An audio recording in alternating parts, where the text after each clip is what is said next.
What's up, guys? Welcome back to Newswave. So yesterday, there was this brief moment where we all thought a big mystery in gaming was solved just with a simple tweet, but then a bit more information came out and, well, we'll go over that whole story here today. Also, we are going to be talking about a massive sale going on with the eShop on the Switch. A bunch of games being marked down pretty heavily. And then we're also going to be talking about the Famitsu sales charts in Japan because, once again, the Xbox topped the PlayStation. Guys, if you enjoy these videos, make sure you hit that like button, helps out a ton. And if you're new here to the Spawnwave channel, make sure you're subscribed down below. And we're gonna start today with PlayStation Plus Premium, the new service that's been rolling out all across the world. Well, the other night it did roll out in Europe, and surprise, surprise, the PS1 games are indeed PAL versions that run at 50 hertz. This has been a case-by-case basis depending on the region where it's launched, but it does look like PlayStation has been hearing a lot of the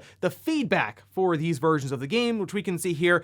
PlayStation Europe saying we're planning to roll out NTSC options for a majority of classic games offered on the PlayStation Plus Premium and Deluxe plan in Asia, Europe, Middle East, India, South Africa, Australia, and New Zealand regions. More PlayStation Plus info, and they have a link here just going over all of the features, benefits, and everything for the service. This is good news. I'm assuming this is going to be actual NTSC versions, not that weird patch thing that they did, which was clearly a Band-Aid solution that did different things with the frames to get it to 60 hertz, but introduced a whole form of ghosting. And I'd like to think that they get to a point where you have an option of just using the PAL or NTSC version, but I guess we'll see what exactly happens here as we go along and get more updates. Also, we do have Gamescom later on this year, starting August 24th. It'll run till August 28th, and this is a massive gaming convention trade show, what E3 would be, and they are doing it this year, whereas before they've had to kind of do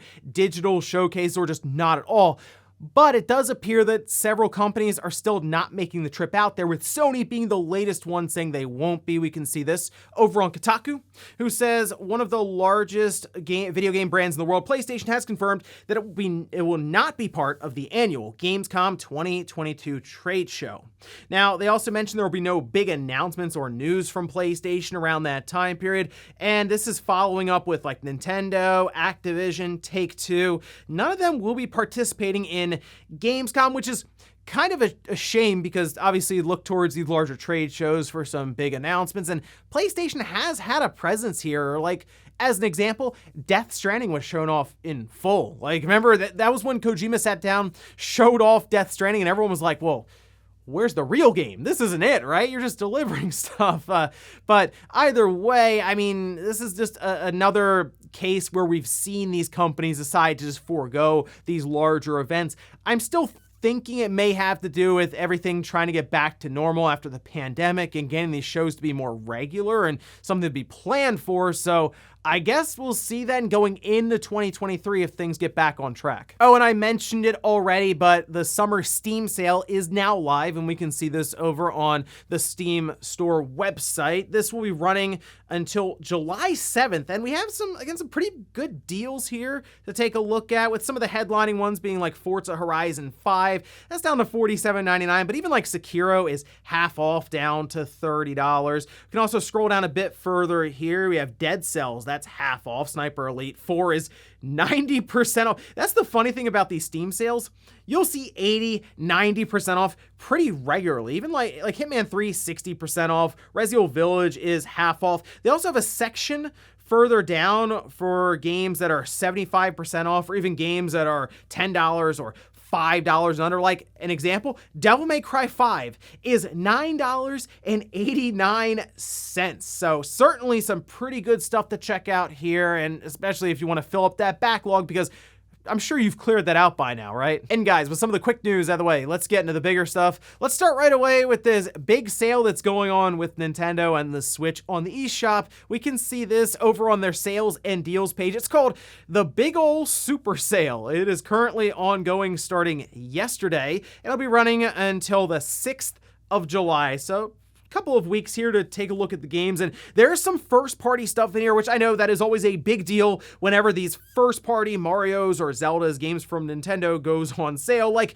Mario Odyssey absolute classic. 30% off at $41.99. If you have not played Mario Odyssey, cannot recommend enough, even at that price at $42. I know it's been out for a while, still an awesome title there. Then you have The Legend of Zelda Link's Awakening, down to $42. Star Wars Knights of the Old Republic, not a big discount, but it's a classic game at $11.24. Super Mario Maker 2, $41.99. Donkey Kong Country Tropical Freeze, down to $42. It's still weird to think that that game has been $60 for as long as it has, because even on like the Wii U, eventually it fell pretty low in price. Monster Hunter Rise, though, was 49% off. Strange discount amount there, but $30.59. Definitely a good pickup on that one.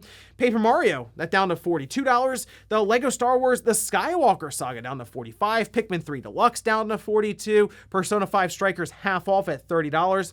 I also noticed that Eastward, which is an interesting game, that being marked down to $20. And I mean, Dragon Quest XI, absolute must buy in my opinion, down to $35. You also have Astral Chain at $42, Bravely Default 2 at $42, Shin Megami Tensei 5 at $42. Death's Door, awesome game there at $12.99. Octopath Traveler down to $42. Hades is 40% off at $14.99.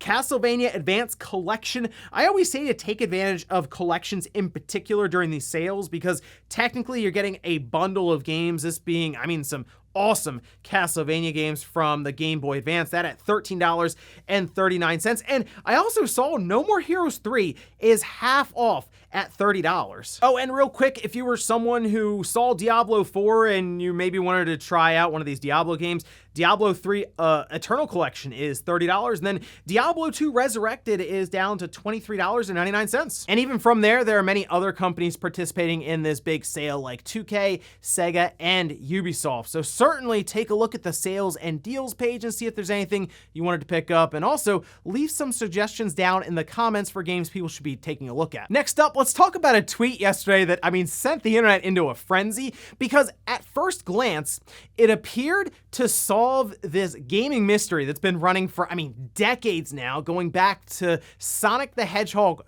3 on the Sega Genesis. Let's head over here. This was on Twitter from Yuji Naka, who at first questioned, does Sonic Origins Sonic 3 have a different song? Of course, referencing the idea that Sega may have to change up some of the music that people have investigated quite thoroughly and coming to the conclusion that the Sega had used Michael Jackson's music without crediting Michael Jackson.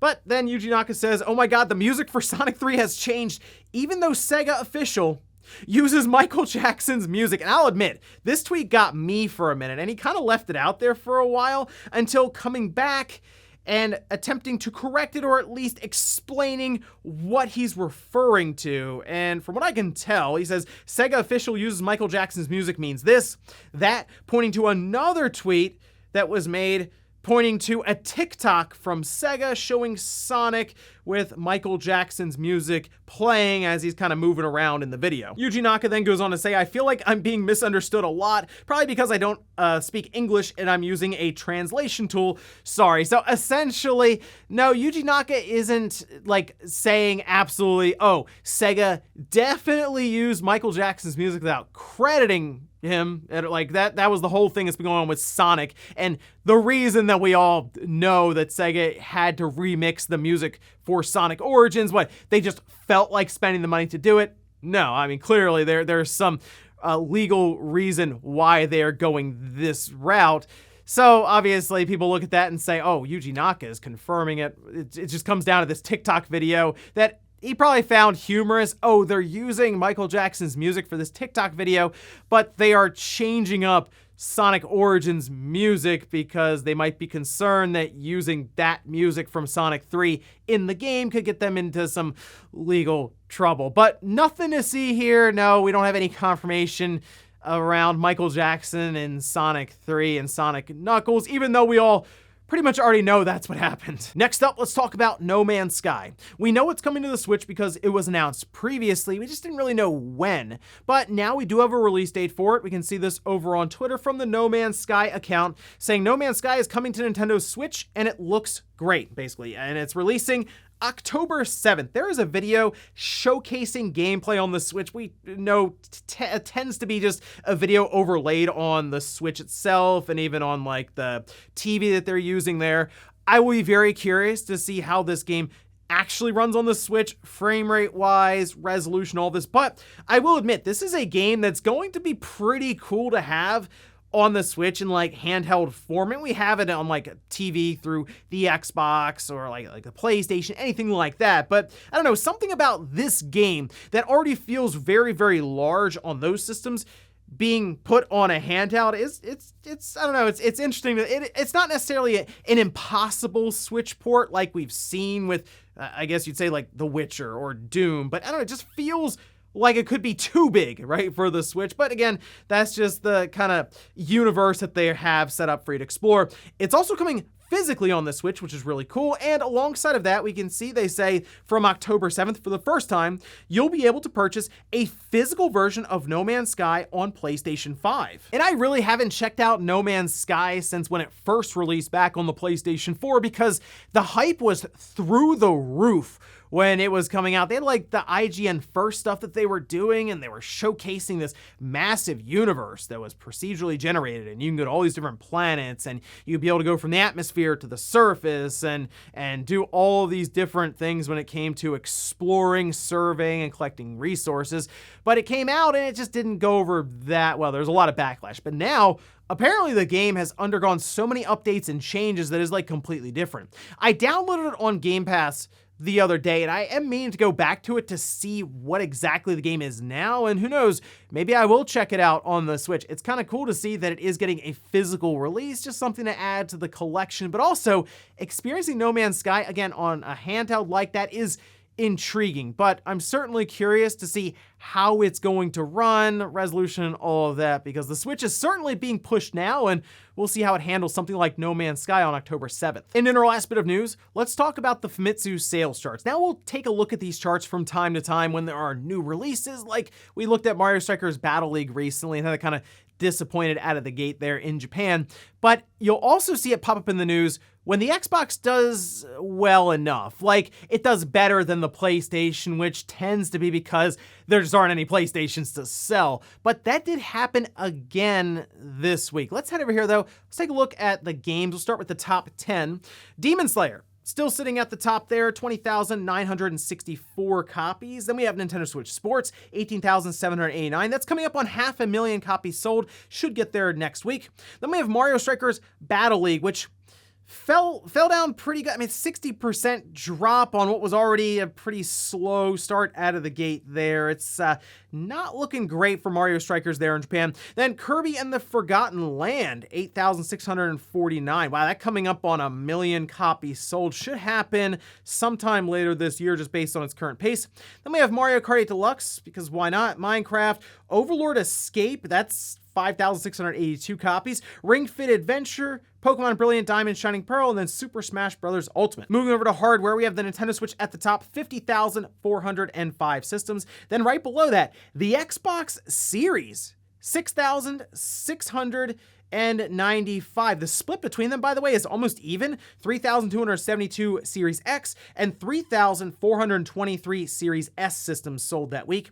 And then the PS5, 3,035, which you can tell it's because there weren't any PS5s to really sell, because the week prior, 12,440. So yeah, a bit of a decline, mostly because I'm sure just shortages in general with stock. Then we have 3DS 215, and then the PlayStation 4 at 18. First of all, the funny thing here obviously is that the Switch, while it had a bit of a down week technically, still sold more than 5 times the amount of what was right behind it, which was the Xbox. But I get why people are looking at this and they're saying, the Xbox is doing better than it should in Japan, which it probably can't do any worse than the Xbox One. The Xbox One did pretty badly there, but then you see the announcements like Persona, all these games going to the Xbox, and then Microsoft at least making some sort of effort in that territory when it comes to some of the software. But now would be the time to really push and try to take advantage of the momentum that they're just gaining in Japan, if nothing else, because